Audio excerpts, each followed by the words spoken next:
এখনো চাঁদাবাজি চলছে। চাঁদাবাজি বন্ধ নেই, চাঁদাবাজি চলছে।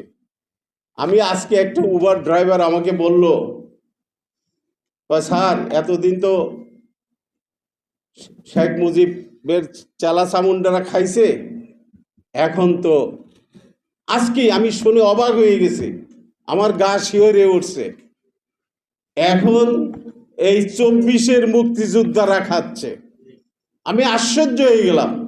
আমি 24-এর মুক্তিযোদ্ধা খাচ্ছে মানে সেখানে একটি বড় রাজনৈতিক দলের নাম বললো যে তারাও খাচ্ছে, ছাত্ররাও খাচ্ছে। নতুন ছাত্র যারা এসছে এই সমন্বয়করা খাওয়া শুরু করেছে, তারাও চাঁদাবাজি করছে।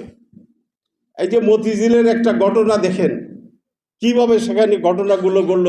যমুনা লাইফ ইন্স্যুরেন্সের বিভিন্ন মিডিয়াতে সেটা আছে। এখন তারা রাশেদের মুখে শুনলাম কিংস পার্টি গঠন করতেছেন। আপনারা কিংস পার্টি করেন, ওই ক্ষমতার মসনদে যদি কিংস পার্টি গঠন করেন এই দেশের জনগণ মানবে না। নেমে আসেন ক্ষমতা থেকে, তারপরে কিংস পার্টি গঠন করেন, তখনই জনগণ দেখবে কাদেরকে গ্রহণ করা যায়, কাদেরকে গ্রহণ করা যায় না। কি এক অসহ্য যন্ত্রণার মধ্যে এই দেশের মানুষ অতিবাহিত করছে। আমি আমার জামালপুরের কথা বলি।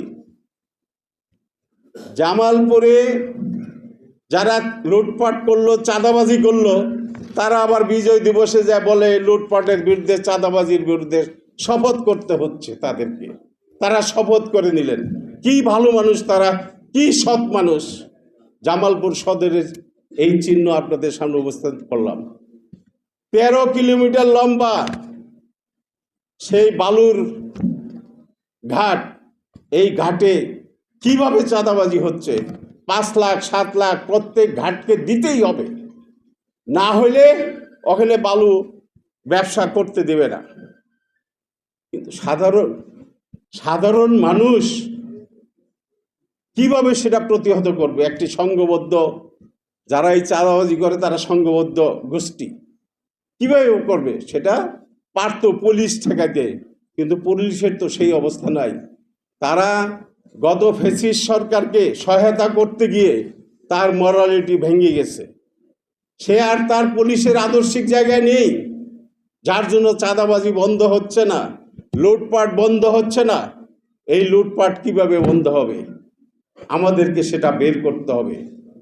এই 53 বৎসর এই দেশের মানুষ লড়াই সংগ্রাম করেছে, আমরা করেছি, আমরা এর আগেও করেছি। 69 থেকে আমি শুরু করেছি। আজকে এখানে এসে দাঁড়িয়েছি, কিভাবে সেটা হবে?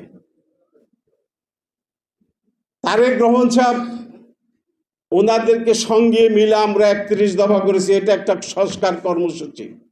আমি ধন্যবাদ জানাই ওনাকে।